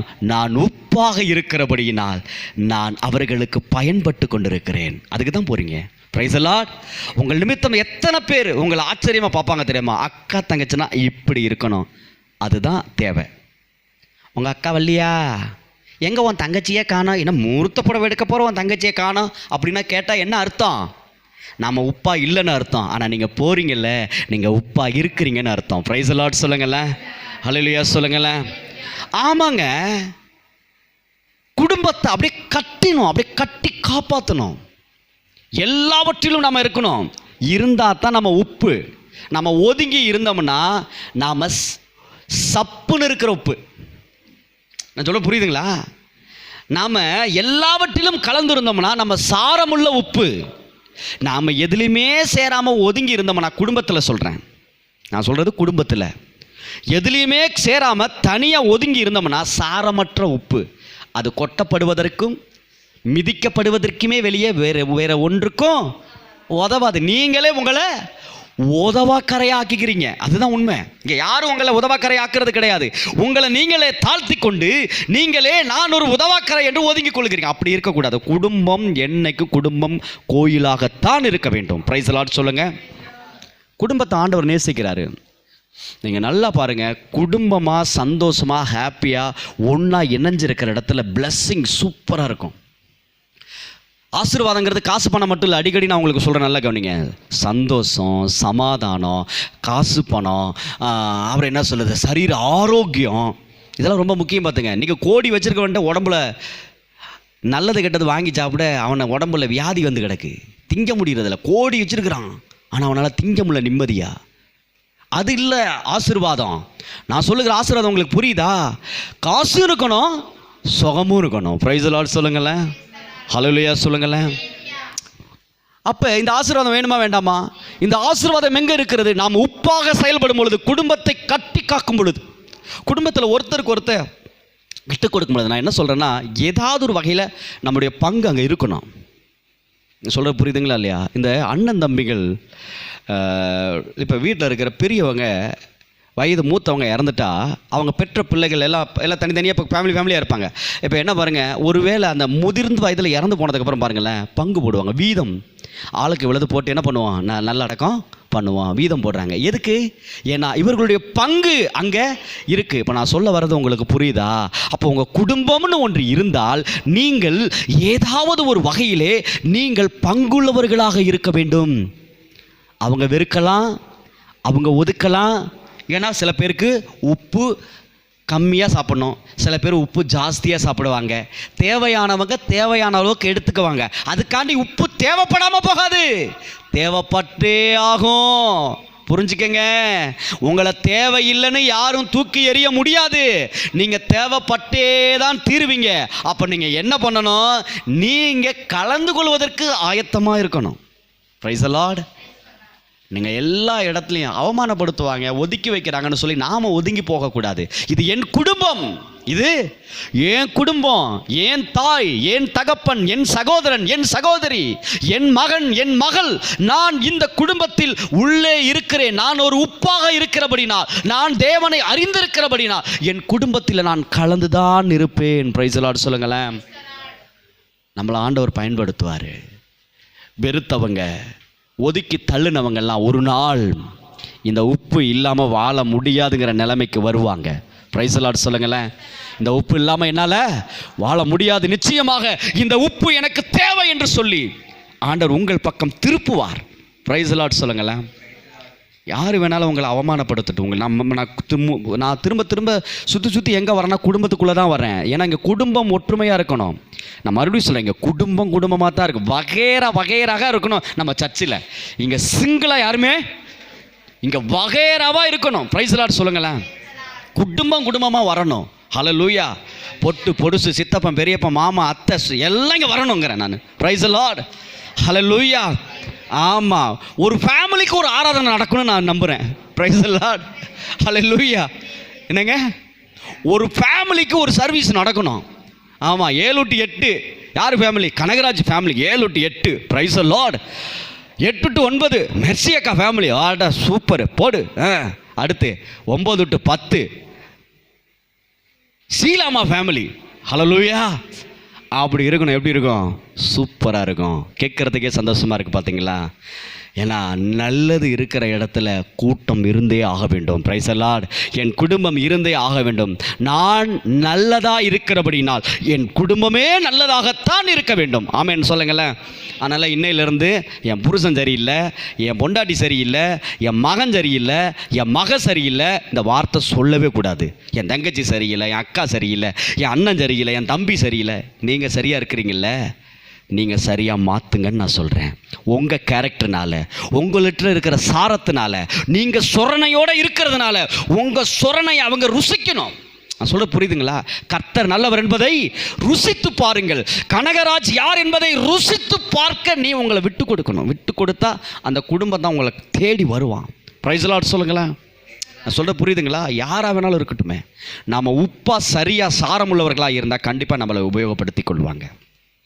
சில இடங்களில் நம்மளை தேவைக்காக யூஸ் பண்ணிக்குவாங்க. அதெல்லாம் பெருசாக எடுத்துக்காதீங்க. என்னதான் இருந்தாலும் நான் உனக்கு தேவைப்பட்டல, அது போதும், ஹல்லேலூயா, பிரைஸ் தி லார்ட் போயிட்டே இருங்க. புரியுதுங்களா? எப்பொழுதும் சில பேருக்கு நாம் தேவையாக இருப்போம், சில பேருக்கு அப்பப்போ தேவையாக இருப்போம். அதுக்காக நீங்கள் வருத்தப்பட்டுறாதீங்க. அப்பப்போ நான் தேவைப்படுறல, உனக்கு என்ன இல்லாமல் உன்னால் வாழ முடியலல்ல, ஏதோ ஒரு வகையில் நீ என்னை லைட்டாவது தொட்டுக்கிறியல்ல, தேவைதானே, அது போதும் எனக்கு. ஹல்லேலூயா, பிரைஸ் தி லார்ட். தேவனை மகிமைப்படுத்துங்க. சொல்ல புரியுதுங்களா?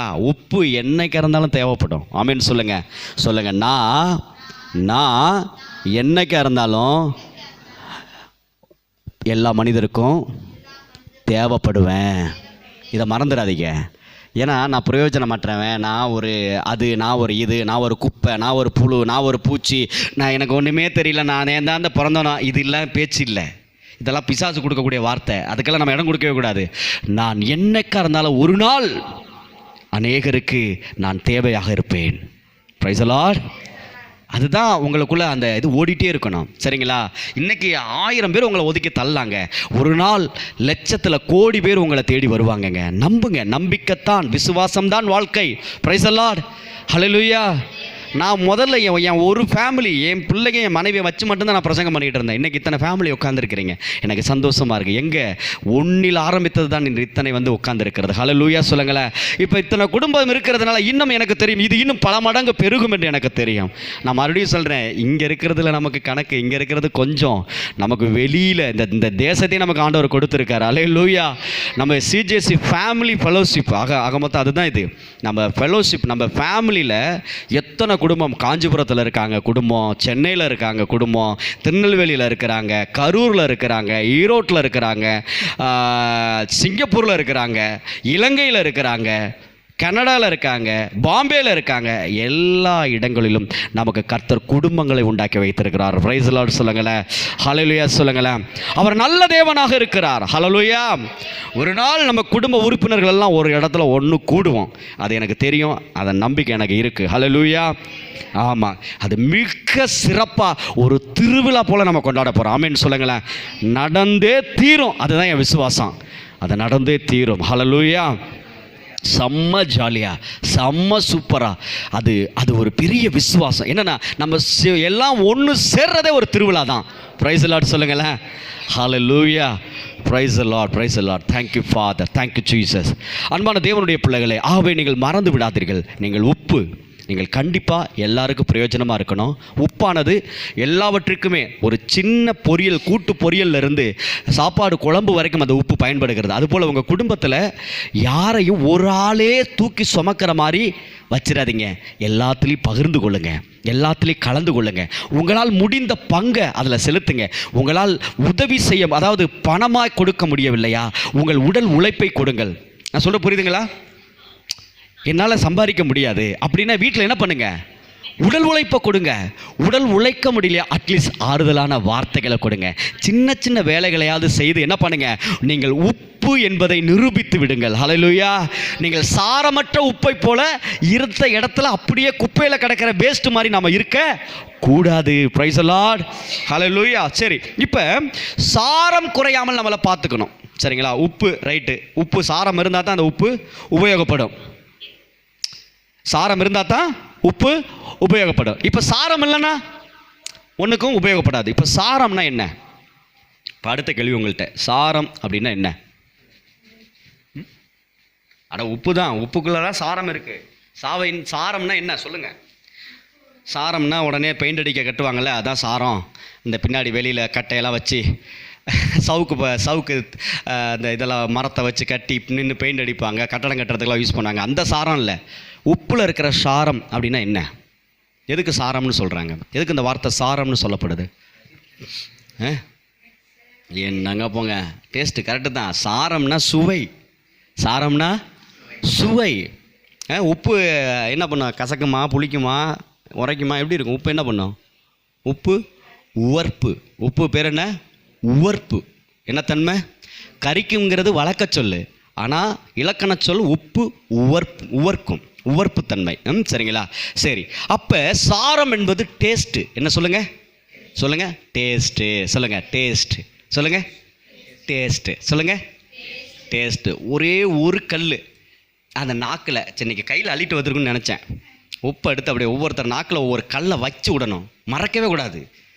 ஆமாம், அந்த நாக்கில் அந்த நீட்டி அந்த ஒரு கல் உப்பை வச்சு பாருங்க. அடடடடடடடடடா, அந்த தொண்டையில் இருக்கிற உமிழ் நீரெல்லாம் உறிஞ்சி வெளியில் கொண்டு வரும்.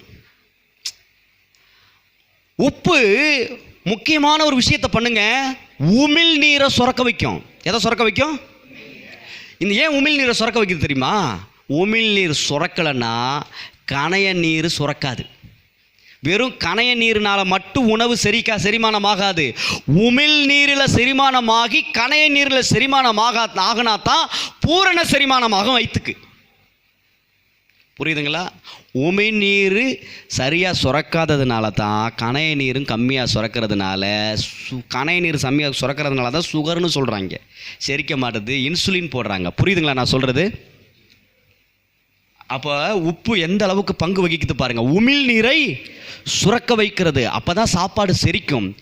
எச்சில தான் அதிகமாக, அதனால தான் மென்று சாப்பிடுங்கன்னு சொல்கிறாங்க. ஏன் தெரியுமா? மெல்லும் பொழுது உமிழ்நீர், அந்த உப்புத்தன்மை உணவில் இருக்கிறதுனால் நாக்கில் இருக்கிற உமிழ்நீரை வெளியில் கொண்டு ஒரு எச்சை கொண்டு வரும். எச்சுக்கு பேர் தான் உமிழ்நீர். சரிங்களா? அந்த எச்சி நீங்கள் மெல்ல மெல்ல மெல்ல அந்த உணவை கூழாக மாற்றும். செரிமானத்தன்மை அதோடு சேர்ந்து முழுங்கும் பொழுது தான் உள்ள கணைய நீர் சுரந்து அது மூலியமாக என்ன பண்ணும்? டைஜஸ்ட் பண்ணும். புரியுதுங்களா இல்லை நான் சொல்கிறது? ஹல்லேலூயா சொல்லுங்களேன். அப்போ உப்பு சுவை, சாரம் என்பது சுவை. அந்த உப்பு உமிழ்நீரை சுரக்க செய்கிறது. பாருங்கள், தவிர்க்க இயலாத சுவை இது. இதை தவிர்க்கவே முடியாது யாராலுமே. இது அளவோடு இருக்கும் பட்சத்தில் அனைவராலும் விரும்பப்படும் ஒன்று. இது எப்படி தான் இருக்கணும்? அளவாக இருக்கணும். ரொம்ப ஓவராகவும் பண்ணிடக்கூடாது. சில பேர் நான் உப்பு, நான் தான் உப்பு, நான் தான் உப்பு, நான் தான் உப்புன்னு வீட்டில் எல்லா வேலையும் இழுத்து போட்டு செஞ்சுக்கிட்டோம். ஐயா அம்மான்னு இப்படி உட்காந்துக்கிறது ஒன்றும் பண்ண முடியாது. அப்புறம் அங்கே வலிக்குது, இங்கே வலிக்குது, காலை வலிக்குது, கழுத்தை வலிக்குது, நெஞ்சை வலிக்குது, தொண்டையை வலிக்குது, இடுப்பை வலிக்குது. யார் உங்களை ஓவராக உப்பு போட சொன்னால்? ஓவராக போட்டால் ஒன்றும் வேலைக்கு ஆகாது, தெரியுமா? ஹலோ, உப்பு நல்லது, அதுவும் அளவோடு இருந்தால் நல்லது. அளவுக்கு மிஞ்சினால் அமுதம் இல்லை, உப்பே நஞ்சு தான். நீங்கள் ஒரு உப்பு கொஞ்சம் கூடுதலாக சாப்பிட்டு பாருங்கள், தண்ணி இழுன்னு இழுக்கும். தண்ணி குடிச்சிக்கிட்டே இருக்கணும். உப்பு அதிகம் போனால் கிட்னிக்கு பாதிப்பு, தெரியுமா? அப்போ உப்பு அதிகமாக போயிட்டால் பாதிப்பு உண்டாயிரும். நம்ம யாருக்கும் பாதிப்பாக உண்டாயிடக்கூடாது. நான் சொல்கிறது புரியுதுங்களா? உப்பு நல்லது தான், ஆனால் லிமிட்டாக பண்ணுங்கள். எதுவுமே சரி, குடும்பத்தில் எதையுமே அளவாக வச்சுக்கிட்டா அந்த குடும்பம் சூப்பராக இருக்கும். நீங்கள் நான் தான் எல்லான்னு நீங்கள் நினச்சி உள்ளே பூந்து நாட்டாமல் பண்ணுனீங்க, மாட்டிக்குவீங்க. 4ல் ஒருத்தராக இருங்க, நாட்டாமையாக இருக்காதீங்க. சொல்கிற புரியுதுங்களா? என்னை எல்லாம் மதிக்கணும், என்னை எல்லாம் கேட்கணும், என்கிட்ட கேட்டு தான் செய்யணும் அப்படிங்கிற மனநிலை வந்துச்சுன்னா உப்பு ஓவர் ஆச்சுன்னு அர்த்தம். இன்றைக்கி நிறைய வீட்டில் உப்பு ஓவர் ஆகிறதுனால தான் பிரச்சனை. புரியுதுங்களா? எல்லாம் சேர்ந்து சீ போ அப்படின்னு துரத்துறதுக்கப்புறம் தான் தெரியும், ஐயோ கொஞ்சம் ஓவராக தான் போயிட்டோமோ, அதை முன்னாடியே செஞ்சுருக்கலாமா. போகிற இடத்துல எல்லாம் அப்புறம் என்ன பண்ணுவாங்க? துரத்துப்பட்டு ஓடியாரணும். எங்கே போனாலும் என் அனுபவத்தில் சொல்கிறேன், ஓவராக மூக்க நுழைச்சி நாம தான் இங்கே பெருசாக அப்படிங்கிற நம்மளை அப்படியே காட்டிக்கிற மாதிரி நம்ம ஓவராக பண்ணோம்னா உப்பு கூடுதலாக போச்சுன்னு அர்த்தம். கண்டிப்பாக நம்மளை கொட்டிடுவாங்க. ஓவராக போச்சுன்னா அதிகம் குப்பையில் கொண்டு வந்து சாப்பாடு உணவுப் பொருள் கொட்டுறதுக்கு காரணம் என்ன தெரியுமா? உப்பு ஓவராக போச்சுன்னா அந்த சாப்பாடு எங்கே தான் போகும்? குப்பைக்கு தான் போகும். அப்போ நம்மளை குப்பை மாதிரி தூக்கி எறிகிறதுக்கு காரணம் இன்னொன்று என்னென்னா, நாம் கொஞ்சம் ஓவராக போயிட்டோன்னு அர்த்தம். அப்போ எப்போவுமே குடும்பத்துலேயும் சரி, வேலை செய்கிற இடத்துலையும் சரி, சில பேர் அடிமையாகவே மாறிடுவாங்க. எல்லாத்தையும் உங்கள் வேலை என்ன அதை மட்டும் செய்யுங்க. புரியுதுங்களா? ஓவராக போகாதீங்க, நாட்டாமையும் பண்ணாதீங்க, அடிமையாகவும் ஆயிடாதீங்க, நடுத்தரமாக இருங்க, அளவாக இருங்க. நான் சொல்கிறது புரியுதுங்களா? Praise the Lord, praise the Lord. நீங்கள் அடிமை ஆகிட்டா உங்களுக்கு ஒன்றும் அப்படியே பெருமாநல்லூர் 4 ரோட்டில் சிலையெல்லாம் வைக்க மாட்டாங்க. புரியுதுங்களா? அதனால எல்லா விஷயங்களிலும் அடிமையாக இருக்காமல், ஓவராக போகாமல், லிமிட்டடாக நார்மலாக போங்க. ப்ரைஸ் அல்லாட் சொல்லுங்களேன், ஹல்லேலூயா சொல்லுங்களேன். ஆமாம், புரியுதுங்களா? குடும்பத்தில் வேலை செய்கிற விஷயம், முக்கியமாக குடும்பத்தில் நீங்கள் வேலை செய்கிற பெண்கள் ஆண்கள் இருக்கிறீங்கன்னா குடும்பத்துக்காகன்னு சொல்லி உங்களையே தொலைச்சிடாதீங்க. இன்றைக்கி நிறைய பேர் அப்படி தான் தொலைச்சி. ஒன்று ஆம்பளைங்க என்ன பண்ணுறாங்க, குடும்பம் பிள்ளைங்கன்னு சொல்லி ஓவராக உழைச்சி உடம்பை கெடுத்துக்கிறாங்க. இல்லைனா பெண்கள் என்ன பண்ணுறாங்க, குடும்பம்னு குடும்பத்துக்காக எல்லாத்தையும் செய்கிற, எல்லாத்தையும் நானாக கட்டி இழுத்துட்டு போகிறேன்னு சொல்லி இழுத்துட்டு போய் குப்பரை விழுந்துடுறாங்க. இப்போ குப்பரை விழும்போது என்ன, பின்னாடி இழுத்துட்டு வர்றது பூரா மேலே தான் விழுவோம், ஒன்றும் பண்ண முடியாது. அல்லேலூயா. உப்பு நல்லது, அளவாக இருந்தால் ரொம்ப நல்லது. அளவுக்கு மீறினா உப்பை மாதிரி கெட்டது வேறு எதுவுமே இருக்காது. உப்பை அளவாக இருந்தால் முழுங்கலாம்.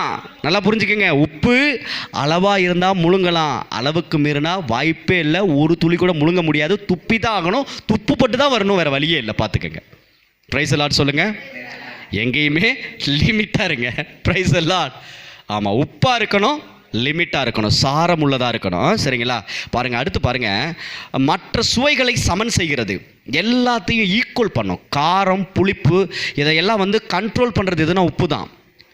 நீங்கள் உப்பு போடலன்னா எந்த டேஸ்ட்டையும் உங்களால் உணர முடியாது. புளிப்போ அந்த காரமெல்லாம் ஒன்று சேரும் பொழுது அந்த டேஸ்ட்டை அதை பெருசாக டேஸ்ட். ஆனால் உப்பு போட்டோன்னா பாருங்கள், அந்த காரம் புளிப்பு இதையெல்லாம் அப்படியே மேனேஜ் பண்ணுறது நல்லா தெரியும். அந்த கலந்து மிக்சிங் அப்படியே சமன் பண்ணோம். சரிங்களா? அடுத்து உப்பு செரிமானத்திற்கு பங்கு வகிக்கிறது. இது உங்களுக்கு நல்லாவே தெரியும். உப்பு செரிமானம்னா என்ன? செரிமானம்னா என்ன? அதை டைஜஸ்ட் பண்ணி செரிக்க வச்சு அந்த உடலுக்கு தேவையான ஊட்டச்சத்துக்களை கொடுக்கிறது. அப்போ உப்பாக இருக்கக்கூடிய நாம் குடும்பத்தில் ஒரு நன்மை நடப்பதற்காக, ஒரு நல்லது நடப்பதற்கு நாம் பயன்பட வேண்டுமே ஒழிய ஒரு தீமை நடப்பதற்கு நாம் காரணமாகி விடக்கூடாது. இவனால தான் என் குடும்பம் கெட்டு போச்சுன்னு யாரும் சொல்லிடக்கூடாது. இவங்களால தான் என் குடும்பம் நல்லா இருக்குன்னு சொல்லணும். அதுதான் உப்பு. புரியுதுங்களா? பிரைஸ் தி லார்ட் சொல்லுங்களேன். சரி, இப்போ சாரம் குறையாமல் இருக்க என்ன செய்யணும்? சாரம் குறையாமல் இருக்க என்ன பண்ணணும் பாருங்க. மார்க் 9:49 சொல்லுது, எந்த பலியும் உப்பினால் உப்பிடப்படுவது போல எந்த மனுஷனும் அக்னியினால் உப்பிடப்படணும். எதில் உப்பிடப்படணும்? எதனால் உப்பிடப்படணும்? மனுஷன் எப்படி சாரம் ஏற்றப்படுறான்? அக்னியினால. சரி, எந்த மனுஷன் அக்னியினால் உப்பிடப்படுவான்?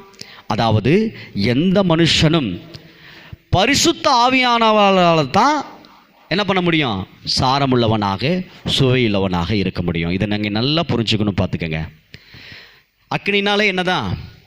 அக்னினாலே நல்லா கவனிங்க. அக்னினாலே என்னதான்? பரிசுத்த ஆவியானவர். பாருங்கள், எந்த பலியும் உப்பினால் உப்பிடப்படுவது போல.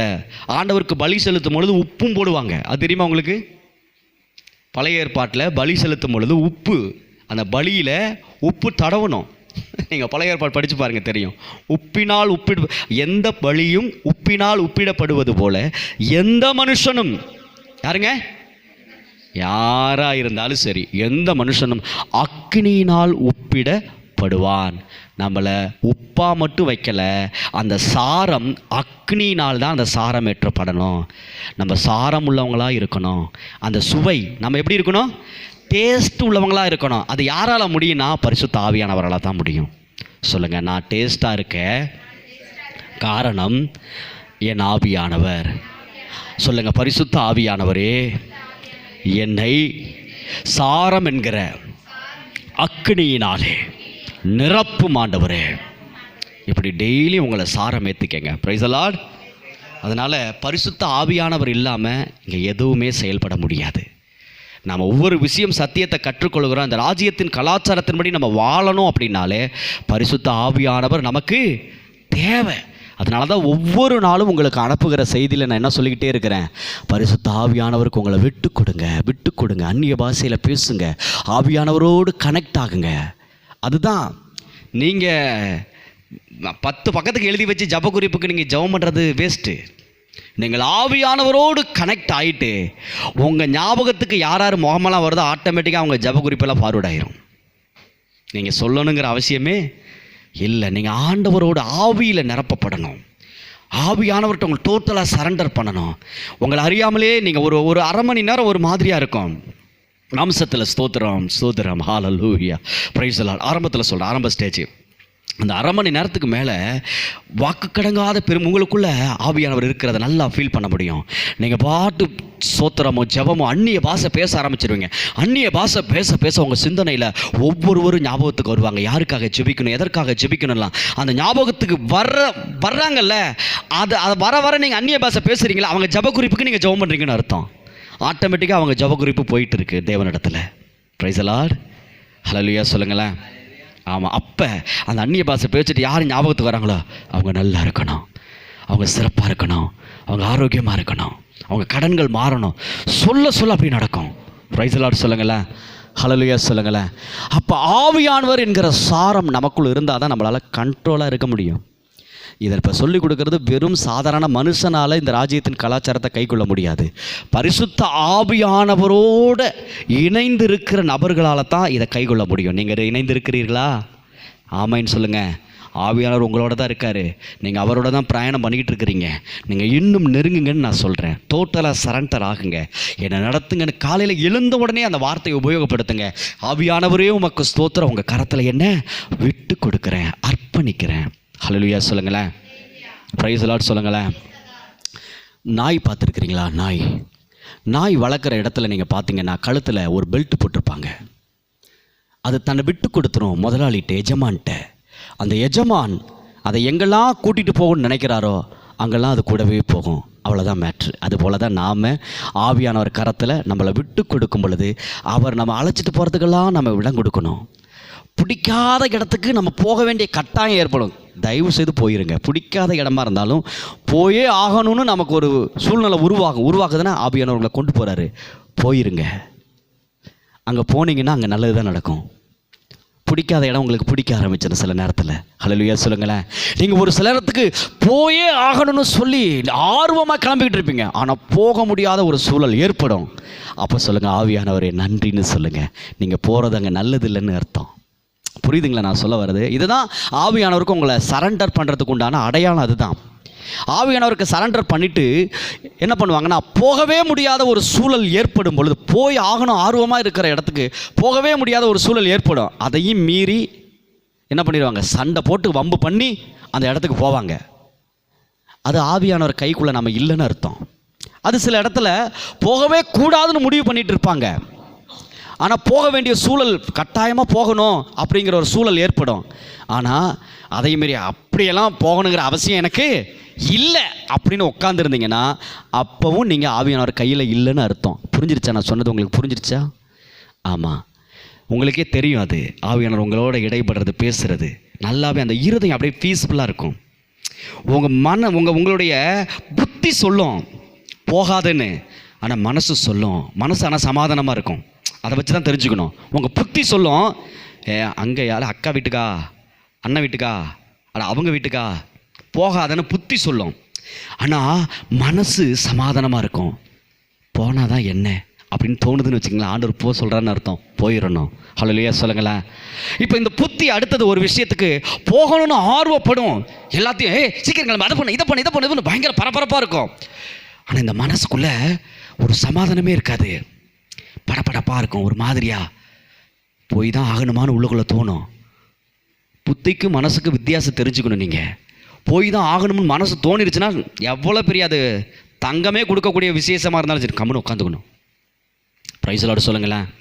ஹல்லேலூயா சொல்லுங்களேன். இதுதான் ஆவியானவருக்கு நம்ம கட்டுப்படுறதுக்கு உண்டான அர்த்தம், அவர்கிட்ட ஒப்பு கொடுக்கறதுக்கு உண்டான அடையாளம். Praise Lord. ஹல்லேலூயா. கடைசியாக கொலோசியர் 4:6 சொல்லுது, அவனவனுக்கு இன்னின்னபடி உத்தரவு சொல்ல வேண்டும் என்று நீங்கள் அறியும்படிக்கு உங்கள் வசனம் எப்பொழுதும் கிருபை பொரிந்தனதாயும் உப்பால் சாரமேறினதாயும் இருப்பதாக. அப்போ நீங்கள் பேசும் வசனம் சுவை மிகுந்ததாக இருக்க வேண்டும். நீங்கள் எப்போ பேசினாலும் அந்த வார்த்தை சுவையாக இருக்கணும். சொல்லுங்கள், நான் பேசும் வார்த்தை எப்பொழுதும் எல்லாருக்கும் சுவையாக இருக்கும். சொல்லுங்கள், சுவையாக இருக்கும், டேஸ்ட்டாக இருக்கும். பேசுகிறீங்களா? கொஞ்சம் நேரம் உங்கள் வீட்டுக்கார்ட்ட நீங்கள் போய் பேசுனீங்கன்னா, ஏம்மா இன்னும் கொஞ்சம் நேரம் பேசேன், என்ன பாதியிலேயே நிறுத்திட்டேன், இன்னும் கொஞ்சம் பேசேன் அப்படின்னு சொல்லணும். ஹல்லேலூயா சொல்லுங்களேன். ஆமாம், அதே போல் வீட்டுக்காரும் என்ன பண்ணணும், வீட்டுக்காரு பேசும்பொழுதும், ஏங்க என்னங்க பேசவே மாட்டீங்க, பேசலைன்னு சொல்லி நம்மக்கிட்ட சண்டை போடணும். அந்த அளவுக்கு நம்ம என்ன பண்ணணும், டேஸ்ட்டாக பேசணும். ஹல்லேலூயா சொல்லுங்களேன். பிள்ளைகளும் பெற்றோர்கள்ட்ட பேசுகிற வார்த்தைகள் சுவையாக இருக்கணும்.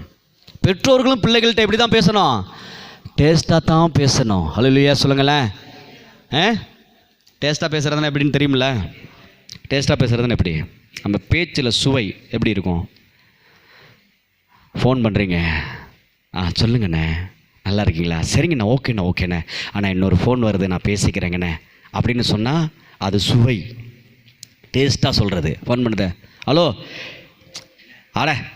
டைம் ஆயிடுச்சு, இப்போ பிஸியான நேரத்தில் தொல்லை பண்ணிகிட்டு இருக்கேன், போன வைங்க. இது என்னது? இது கசப்பு. அப்போ நம்ம பேசுகிறது எது சுவை எது கசப்பு அப்படிங்கிறது நமக்கே தெரியும். அப்போ பேசுகிறது எப்படி தான் இருக்கணும், எல்லா சூழல்களிலுமே எவ்வளோ அவசரமாக இருந்தாலும் சரி பேசுகிற வார்த்தை எப்படி தான் இருக்கணும், சுவையாக இருக்கணும். வீட்டுக்காரு உங்களை டென்ஷன் பண்ணுறாரா, பயங்கரமாக டென்ஷன் பண்ணுறாரா, அப்போ என்ன பண்ணணும், நீ எல்லாம் மனுஷனா, உன்னையும் போய் நான் கட்டிக்கிட்டு நான் மாரடிக்கிறேன் பாரு அப்படின்னெல்லாம் சொல்லக்கூடாது. என்ன பண்ணணும், ஏங்க கோவப்படாதீங்க, நீங்கள் கோவப்படுறதுனால உங்கள் உடம்புக்கு தாங்க பாதிப்பு, உங்கள் உடம்பு நல்லா இருக்கணுங்கிறதுக்காக சொல்கிறேங்க, கோவப்படாதீங்க அப்படின்னு சொல்லுங்கள். ஏன் செல்லம் கோவப்படுறேன்னு சொல்லுங்கள். ஏன் டார்லிங் கோவப்படுறேன்னு சொல்லுங்கள். அப்போ வராதே வாயி. அப்போ நீங்கள் உப்பாக இருந்தீங்கன்னா சுவையாக பேசுவீங்க. நீங்கள் சாரம் இல்லாத உப்பாக இருந்தீங்கன்னா கண்டிப்பாக கரடு முரடாக போயிடுவீங்க. சில பேர் உப்பாக இருக்கிறோன்னு சொல்லி ஓவர் உப்பாக ஆயிடுவீங்க. அதுதான் என்ன பண்ணிடுவீங்க, யோ வாய முடியா அப்படின்னு சொல்லிட்டீங்கன்னா வேலை முடிஞ்சு போச்சு. கொஞ்சம் உப்பு ஓவராக போயிடுச்சுன்னு அர்த்தம். அது வேலைக்கு ஆகாது. உப்பு அளவாக சுவையாக இருக்கணும். அளவாக இருந்தால் தான் சுவையாக இருக்கும். அளவுக்கு மீறினா அது சுவையே இல்லாமல் போயிடும், ரொம்ப மோசமாகி போயிடும் பாருங்க. ஆனால் நான் சொல்கிறது புரியுதுங்களா? பிள்ளைங்கள்ட்ட பேசும்போது கூட, ஏன் சாமி என்னம்மா, சரிப்பா ஓகேப்பா சரியா பார்த்துக்கலாயா, இப்படி தான் பேசணுமே ஒழிய கரடு முரடாக என்ன பண்ணிடக்கூடாது, பேசிடக்கூடாது. எப்போவுமே இதில் இன்றைக்கி நாம் தெரிஞ்சுக்கிட்ட விஷயத்தின்படி நீங்கள் எல்லா வேலைகளிலும் நீங்கள் ஒரு பங்கு வகிக்கணும். உப்பு எல்லாத்துலேயும் பங்கு வகிக்குது. அதுபோல் எல்லாவற்றிலும் நீங்கள் பங்கு வகிக்கணும். எல்லாத்துலேயும் நீங்கள் இருக்கணும். உங்களால் என்ன முடியுமோ அது உங்கள் பங்காக இருக்கணும். அடுத்து ரெண்டாவது, நீங்கள் பேசுகிற வார்த்தை சுவையாக இருக்கணும், டேஸ்ட்டாக இருக்கணும். டேஸ்ட்டாக பேச முடிஞ்சால் பேசுங்க, இல்லைன்னா வாயை மூடிட்டு பேசாமல் இருந்துக்கங்க. அவ்வளோதான் நான் சொல்லுவேன். சொல்கிறது புரியுதுங்களா? அதுதான் நல்லது. புரியுதுங்களா? ஒன்று மற்றவங்களுக்கு சுவையை கொடுக்கணும், இல்லைன்னா அமைதியாக இருக்கிற இடம் தெரியாமல் இருந்துடணும். அதான் நல்லது. Price the Lord. தேவையில்லாமல் உப்பள்ளி கொட்டி அடுத்தவனை சாப்பிட விடாமல் வாழ விடாமல் பண்ணிடக்கூடாது. அதை தான் நான் சொல்கிறேன். புரியுதுங்களா இல்லையா? Praise the Lord. ஹல்லேலூயா. கர்த்தர் நல்லவர். ஜெபிப்போமா. நல்ல தகப்பனே, உமக்கு நன்றி. நீர் பேசின இந்த அற்புதமான வார்த்தைகளுக்காக உமக்கு ஸ்தோத்திரம். எங்களை உப்பாக நீர் படைத்ததற்காக நன்றி அப்பா. சாரம் பரிசுத்த ஆவியினால் நாங்கள் சாரமேற்றப்பட்டதற்காக நன்றி ஆண்டவரே. நாங்கள் எல்லா இடங்களிலும் பங்கு வகிக்கிறவர்களாக இருக்க வேண்டும் ஆண்டவரே. ஆண்டவரே, அன்று எலிசா உப்பை வைத்து கெட்ட நீரை நல்ல நீராக, ஆரோக்கியமுள்ள நீராக மாற்றினது போல ஆண்டவரே, எங்களை நீர் ஆண்டவரே எந்த இடம் பாழாய் கிடக்கிறதோ, எந்த இடம் கெட்டு போய் இருக்கிறதோ, எந்த குடும்பம் சீர்குலைந்து இருக்கிறதோ, அந்த இடத்தில் எங்களை கொண்டு போய் அந்த குடும்பத்தை ஆரோக்கியமாக்கும்படி உங்கள் கரத்தில் கொடுக்கிறோம்.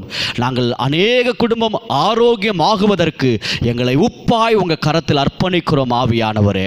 ஆண்டவரே, நாங்கள் பேசுகிற ஒவ்வொரு வார்த்தைகளும் சுவையுள்ள வார்த்தைகளாக இருப்பதாக, சுவையுள்ள வார்த்தைகளாக இருப்பதாக. தொடர்ந்து உமது நாமம் மகிமைப்படுவதாக. இயேசுவின் நாமத்தில் ஜெபிக்கிறோம் நல்ல பிதாவே.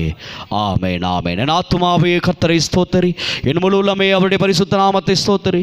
என் ஆத்துமாவே கர்த்தரை ஸ்தோத்திரி, கர்த்தர் செய்த சகல உபகாரங்களையும் மறவாதே. ஆமென். கர்த்தர் உங்களை ஆசீர்வதித்து உங்களை காக்க கடவர். கர்த்தர் தம்முடைய முகத்தை உங்கள் மேல் பிரகாசிக்க பண்ணி உங்கள் மேல் கிருபையாக இருக்க கடவர். கர்த்தர் தம்முடைய முகத்தை உங்கள் மேல் பிரசன்னமாக்கி உங்களுக்கு சமாதானம் கட்டளையிட கடவர். ஆமென். நம்முடைய கர்த்தராக இயேசு கிறிஸ்துவினால் சமாதானம், தேவனால் சமாதானம் கொடுப்பதற்காக ஸ்தோத்திரம். நம்முடைய கர்த்தராக இயேசு கிறிஸ்துவினாலே சமாதானம் தருகிற தேவனுக்கு ஸ்தோத்திரம். நம்முடைய கர்த்தராக இயேசு கிறிஸ்துவினால் சமாதானம் தருகிற தேவனுக்கு ஸ்தோத்திரம். நம்முடைய கர்த்தராக இயேசு கிறிஸ்துவினுடைய கிருபையும் பிதாவாகிய தேவனுடைய அன்பும் பரிசுத்த ஆவியானவருடைய அன்னுடைய ஐக்கியம் நம் அனைவரோடும் கூட இருப்பதாக. ஆமென். அல்லேலூயா, அல்லேலூயா, அல்லேலூயா. நம்முடைய கர்த்தராக இயேசு கிறிஸ்துவினால் ஜெயம் கொடுத்த தேவனுக்கு ஸ்தோத்திரம், ஸ்தோத்திரம், ஸ்தோத்திரம், ஸ்தோத்திரம். தேங்க்யூ.